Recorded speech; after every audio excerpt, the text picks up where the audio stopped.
السلام عليكم ورحمة الله وبركاته. بسم الله الرحمن الرحيم. إن الحمد لله نحمده ونستعينه ونستغفره ونعوذ بالله من شرور أنفسنا وسيئات أعمالنا. من يهده الله فلا مضل له ومن يضلل فلا هادي له، وأشهد أن لا إله إلا الله وحده لا شريك له، وأشهد أن محمدًا عبده ورسوله. اللهم صل وسلم وبارك على سيدنا محمد وعلى آله وصحبه ومن تبعه إلى يوم الدين. أما بعد. We continue to reflect on Surah Al-Baqarah. Last week we reflected on the ayah of Lays al-Bir, what the bir is not and what the bir is. We talked about how the bir is a word that a title for everything that is good. And Allah subhanahu wa ta'ala in this ayah told us about not to be hyper-technical and be looking at issues on the surface, but look a little bit more on depth and in a more collective way, that is relationship between one another, and how to deal with one another and take care of one another. And the bir begins by getting to know the unseen and believe in the unseen, and then taking care of one another, and then iqamat as-salah wa ita' az-zakah.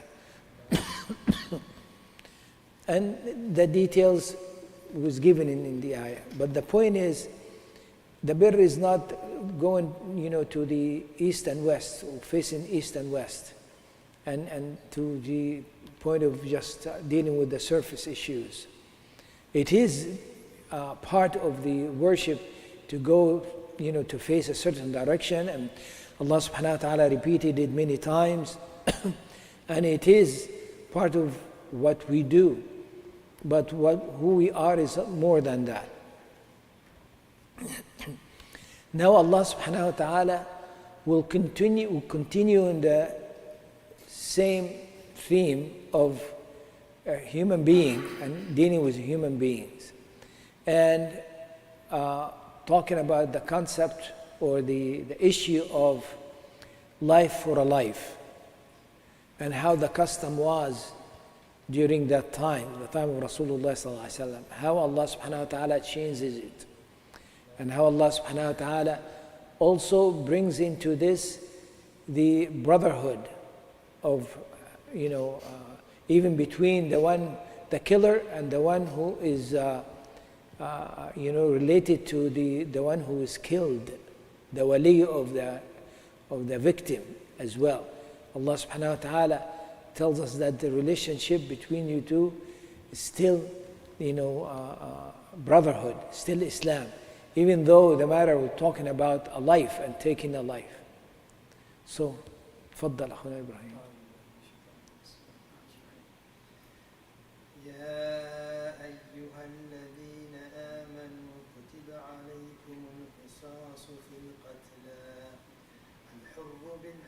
والعبد بالعبد والأنثى بالأنثى فمن عفي له من أخيه شيء فاتباع بالمعروف وأداء إليه بإحسان ذلك تخفيف من ربكم ورحمة فمن اعتدى بعد ذلك فله عذاب أليم ولكم في القصاص حياة يا أولي الألباب ولكم في القصاص حياة يا أولي الألباب لعلكم تتقون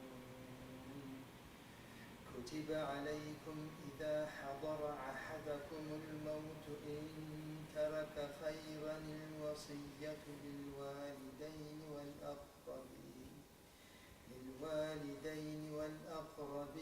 بالمعروف حقا على المتقين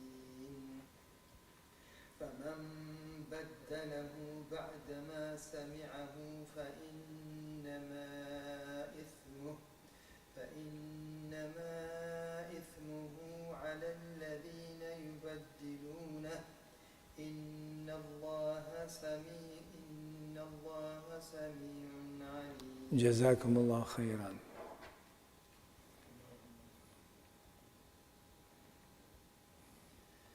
O believers, the law of retaliation is set for you in cases of murder, a free man for a free woman, a free man for a free man, a slave for a slave, a female for a female.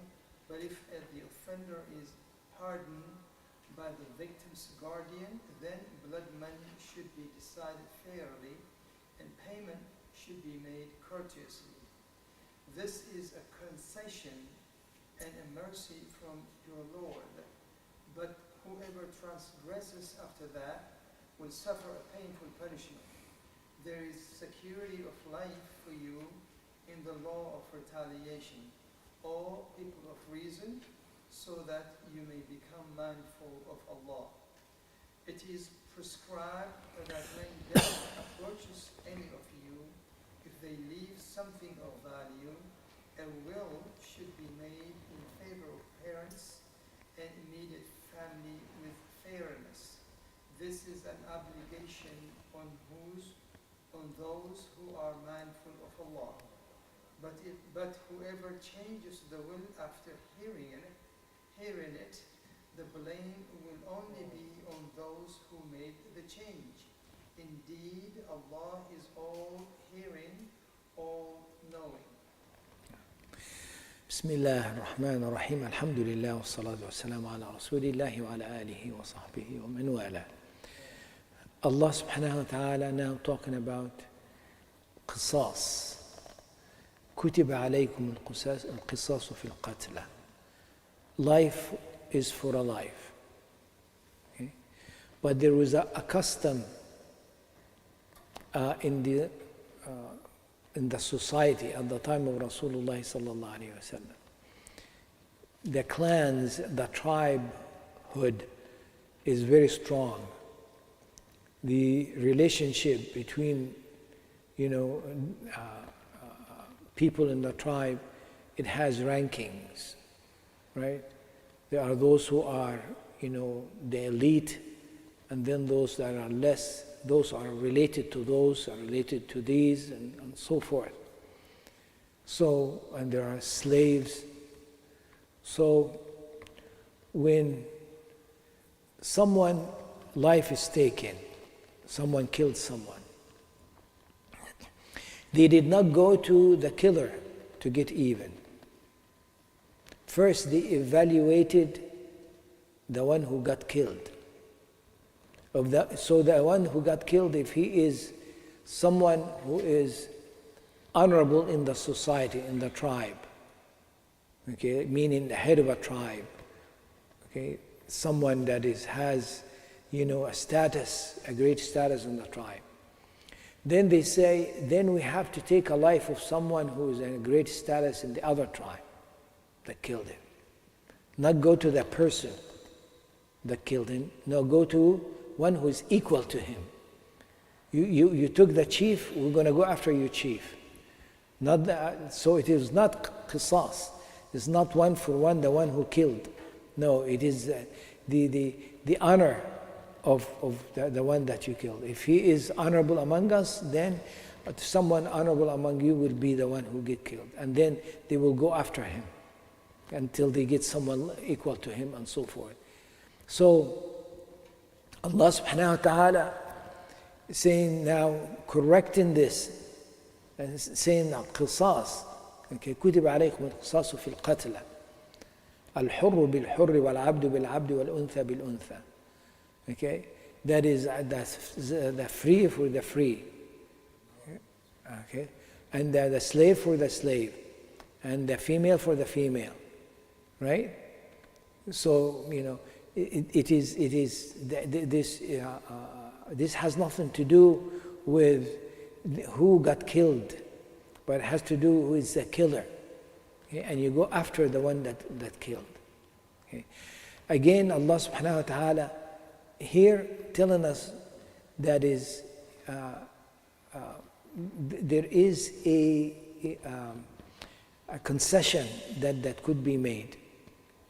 And who can make that concession is the one, or who can take that concession or not take it, the one who is wali al-qatil, the wali, the caretaker of the one who got killed, right?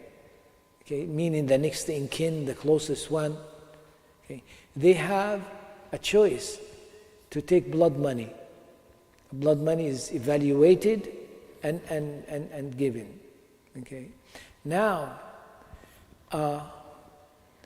the choice is there, but if the person decides to take the life, to say, no, you take the life of the person that killed my brother or my father or my wife, then it's up to them. But the law said a life is for a life, but give you the right to accept money. And also give you the right or the choice to forgive completely. Okay, forgive completely, it is done. And here is فَمَنْ عُفِيَ لَهُ مِنْ أَخِيهِ شَيْءٍ فَاتِّبَاعُ الْمَعْرُوفُ وَأَدَاءٌ إِلَيْهِ بِإِحْسَانٍ. And the one who gives up, okay, or forgives, okay, take the choice of forgiving the killer, okay, do not forget that he is your brother. Okay, here is Allah subhanahu wa ta'ala talking about the killer is the brother of the person who is wali, the one who got killed, the victim. So Allah subhanahu wa ta'ala bring in this relationship of brotherhood in Islam before this matter. Okay, and telling the one, the wali, if he accepts blood money or forgives, meaning that does not take the choice of taking a life for a life, Allah subhanahu wa ta'ala is warning him, warning the person who makes that choice by telling him, once that is done, it is done. Do not talk about this matter anymore. Okay? You do not take the blood money and then talk about the killer. And now he's the one who did this, he's the one who did that, and so forth, and bring it up. And no, if you forgive, you forgive. If you take the blood money, it is done. This matter now is done. Should not be talked about. Okay? That if you do that, you have a punishment for this. Okay? How the standard, how high a standard that is. Okay? But this matter is for this subject, meaning life for a life, to forgive. But other matters, if it comes as a matter of criminals and so forth, crimes, when it comes to the law or to the court, to the judge, the matter is done now, meaning you cannot forgive or so forth. Only do you do that in the matter of life for a life, of killing. Example of that, remember when Rasulullah sallallahu alaihi wasallam, a man came to him.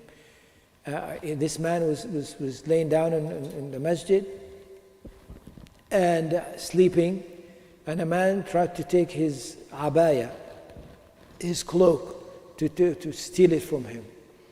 And the one who's sleeping realized that it's been taken away at the last moment, so he ran after him, caught him, and took him to Rasulullah sallallahu alaihi wasallam.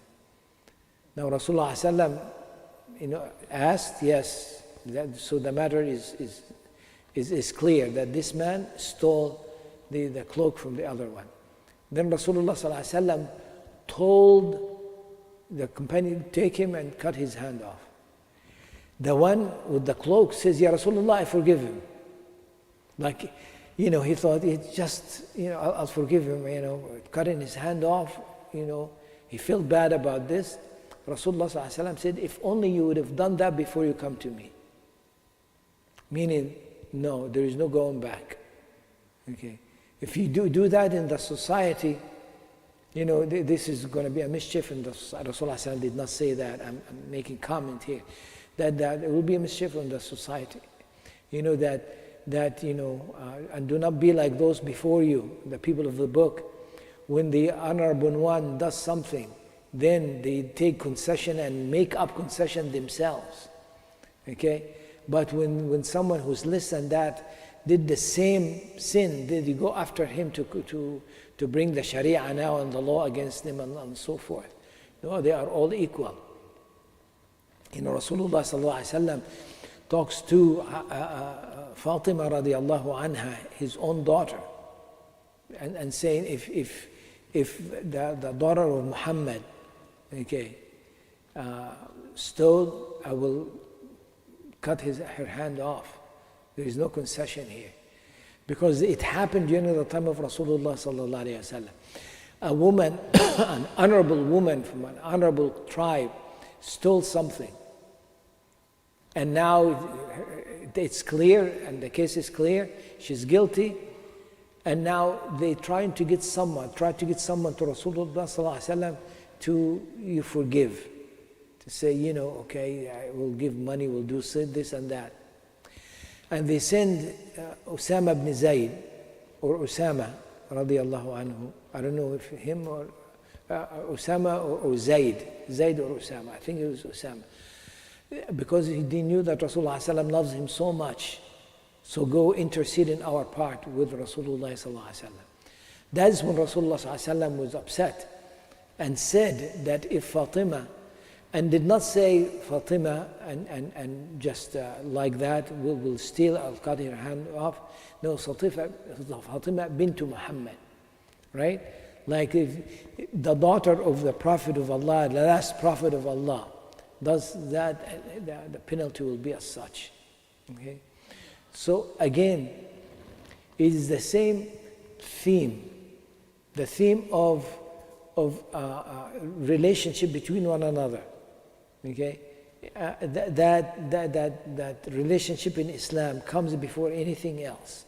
Okay, and once the matter, you choose the matter, the subject and the case is closed. You do not go beyond that. Okay, we tend to go overboard with this. Okay, in matter smaller than that. Okay. And somebody asks you to forgive, and you forgive, and so forth. You have argument here and there, and so forth. But then you still bring it up. You still think about it. You still, bring it in conversation and so forth. Okay? No. Okay. The one that is allowed to do that could be in court, right? When the matter of judgment that is coming. Okay. الجهر بالسوء إلا من ظلم إن الله لا يحب الجهر بالسوء إلا من ظلم. That Allah subhanahu wa ta'ala does not love الجهر بالسوء. Okay, to talk about what happened, okay, in the open. Okay, talk about this and that, they did this, he did that, and keep going back to it over and over again. Except the one that injustice was made against them. Okay. Another word, he's got to talk about that, and there is a matter now that has to come up about this issue, right? Okay. So there is a judgment to be made. Okay. That what's happening in this issue. Okay. So the one who the injustice happened to him would come up and talk about it, and talk about who did what and said what and so forth, right? But it is not recommended to keep going and over again and mention it, okay? And point at a particular people and bring this matter who people do not know it and bring it to them and so forth. So again, it is the relationship between one another. Okay. Now, Allah subhanahu wa ta'ala, no, وَلَكُمْ فِي الْقِصَاصِ حَيَاةٌ يَا أُولِي الْأَلْبَابِ. Okay. That is, in taking life for a life, you have life in it. Right? You have a life in taking a life for a life. Okay. Meaning that if you do not do this meaning do not take a life for a life and change this law, the matter of taking a life is going to be something is not so valuable, right? Is not or so great. Because, the killer knows the law says that they will not take your life. Okay, that is out of the question. So if you kill somebody, you'll be in jail, and you'll be in jail forever, okay, until you die maybe, but you'll be fed and taken care of and so forth the rest of your life, right? No, Allah subhanahu wa ta'ala says that having such a law, that a life for a life, that gives you life, because the one that think about taking somebody else's life will think about it twice, will hesitate, because his life is now in danger. Okay? And of course, this matter, talked about in different society and so forth, in different ways. But the laws of Allah you cannot change. That is the law of Allah. Okay, you cannot change the law of Allah. You cannot, adjust. Why are you going to adjust? Because the law is not up to the standard today. It was good at one time and now it is not. See, there is danger between committing a sin and making committing the sin legal. Right? It is very dangerous. Meaning you move from the shahawat to shubuhat. Okay? You move from shahawat to shubuhat. You move from desires to doubts. How? If you say, zina is haram, and the penalty for zina is if someone was married and committed adultery, the penalty is death. Okay, that is what the law says, right? But you have people commit zina, okay, and the society does not really apply this, does not go over it, and implement it. Okay, so the desires are being implemented, and everybody's looking the other way. Okay, that's one thing. But then, if you say, to bring the law says, committing zina is okay, and you put it in the books now, okay, now what are you saying? You're saying now, you're changing, it is not shahawat anymore, it is shubuhat, right? It is meaning you're looking at this, and you're looking at the sharia and the law of Allah, and you're saying, that is not good, we're going to make a law that is different now. So it moves, the ranking moves completely now. When a society, this happens in society, it is the danger of the curse of Allah is upon them now. Because they're moving from the sin of Adam alayhi salam to the sin of shaitan. Right? The sin of Adam alayhi salam was eligible to be forgiven, and he was forgiven. But the sin of shaitan was not eligible to be forgiven, because it's shubhat. He made a law. He said, what you told me does not make sense, and I have a different law, a different ruling here. Okay, I'm better than him, I'm from fire, you created him from fire, you created from clay, fire is better than clay, and so forth. And he's making, a case in court here, right? And made up a law. Now, okay, the people of Prophet Lut alayhi salam was giving them da'wah. Their sin did not come up to shubuhat. It seems like it did not come up to shubuhat. It was still in shahawat, right? It is still in desires, right? There are people who committing a sin and so forth in the open, and they do this shahwa. Allah subhanahu wa ta'ala say, it is shahwa, right?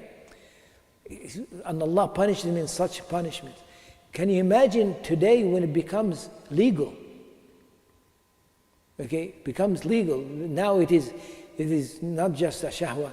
Remember the days in our lifetime when it was only shahawat, and everybody would say, oh, you know, and look at it. Okay, I remember Hillary Clinton, okay, coming up in the microphone, talking about what is wrong with you people. You know, making this legal, a man would marry a man and a woman would marry a woman.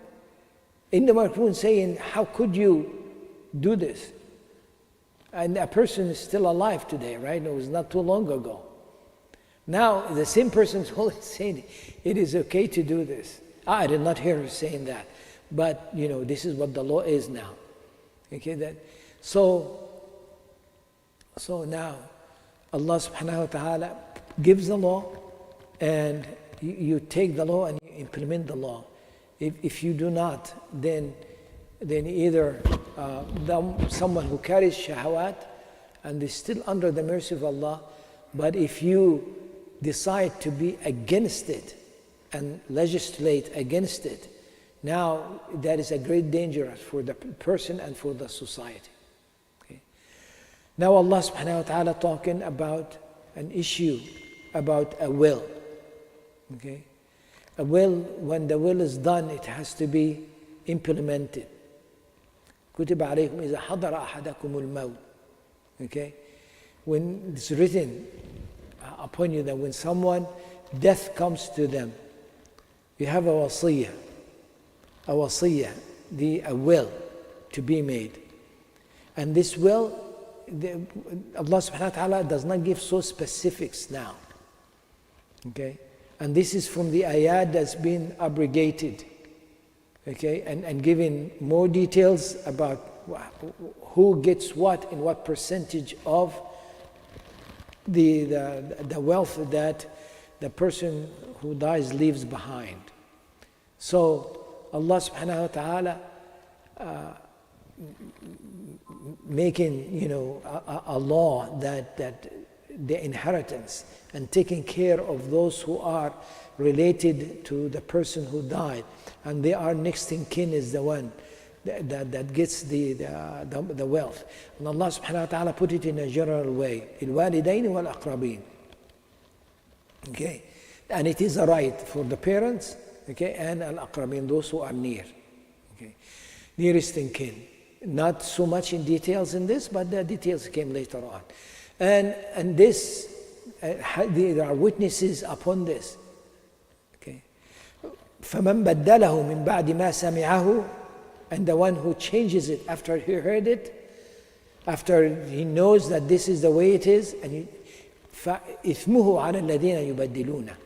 That is the ithm, the penalty upon those who changes it. Okay, so again, it is the society, it is the rights, it's taking care of the rights and the relationship between one another. Allah subhanahu wa ta'ala put in rules and regulations about what to do in this, and put a way to contain the society's relationship to one another according to what Allah said, not according to customs.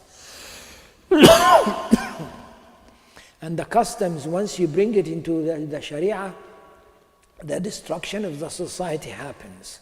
Okay, and you do that, and do not bring your intellect into this.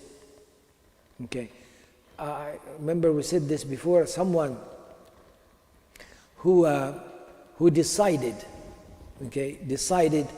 to give his children, to divide the will or the inheritance according to the Sharia.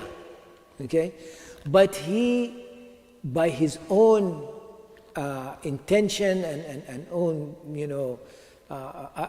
he thought that he'll do something, even to make sure that the Sharia is implemented.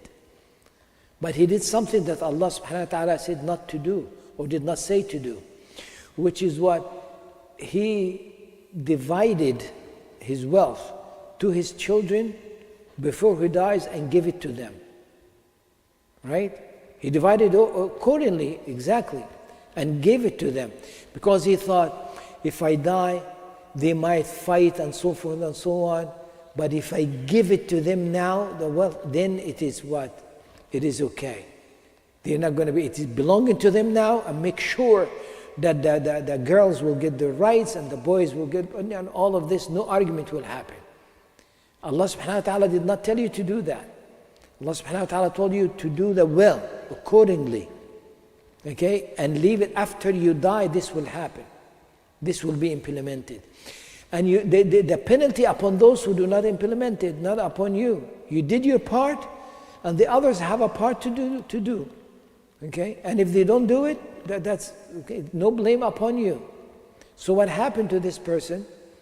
He was very sick, and he was about to die. And the doctor says there is no way that you will be alive in the next couple of months. So he divided his wealth and gave it to his children and made sure that everybody gets it while he was alive.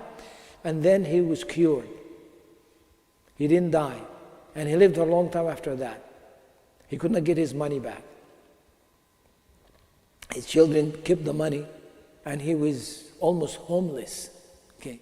So the point being is, when Allah subhanahu wa ta'ala gives details of how to, your wisdom, you cannot bring your own wisdom into this and say, I have a better way. Okay, different. That is coming out of Islam completely. But if you adjust on it to make it better, to say, I'm going to do it even more, no. If you see that there is something in it needs to be improved, that is part of the law. You do not adjust it in any way, shape, or form. Again, here is just looking at it, zooming out a little bit here and looking at it, within the ayat that we listen to and so forth. Remember, Allah subhanahu wa ta'ala is moved now from talking about, the people of the book and our relationship with them and so forth, and then changing the qibla, and then the details of different things that their companion used to do, or the Arabs used to do, and has to be adjusted with the Safa and Marwa and so forth. Then Allah subhanahu wa ta'ala talks to us about, how to get close to Allah subhanahu wa ta'ala now with Siyam, and it will be coming as well, and so forth. So it is Allah subhanahu wa ta'ala is making the society now, the Muslim society, and putting the relationship, not in so much details, but in details of the things that need to be adjusted in the society. Okay? Looking at the sicknesses in the society, okay, and trying to remove it. Okay? To the point that society in Medina became a society that is submitting to Allah subhanahu wa ta'ala, to everything to Allah subhanahu wa ta'ala saying, and it is that Allah is pleased with them, and they are pleased with Allah subhanahu wa ta'ala. The society that carried their moral values for the whole humanity. Okay, look at how easy these days they changed laws and say we are religious people. Okay, but we changed the way of Allah. They changed their own text, and do not even look at it and make laws. So you find, amazingly, those who implementing something different than the laws that they have become religious people. Imagine that. We were invited somewhere in the school system as they have a quorum or a discussion, and they have people about religion and so forth to educate the educators. So they asked different religions to the representative to come in, talk about religion a little bit, so people and teachers and so forth will be sensitive to your religion. So people came, and those who were, we went there, and those who were sitting there represented Christianity, a priest who was gay, and he says, my husband. So now it is not just, committing a sin, but saying it is okay. And it's by law it is okay. Not only that, but I will represent that religion too. Imagine, it just does not fit. It is so vulgar, okay, to talk, to see what Allah, it is they're free to do whatever they want and so forth, and Allah will deal with them the way they wish. But to say that this has to be done and you have to accept it this way and so forth, no, that is going beyond any way of Allah that ever revealed. وصلى الله على سيدنا محمد وعلى آله وصحبه أجمعين والحمد لله رب العالمين. Please, if you would like to make any comments, inshallah. This Islamic law and Sharia, Uh-huh. I mean, it's amazing these Muslim countries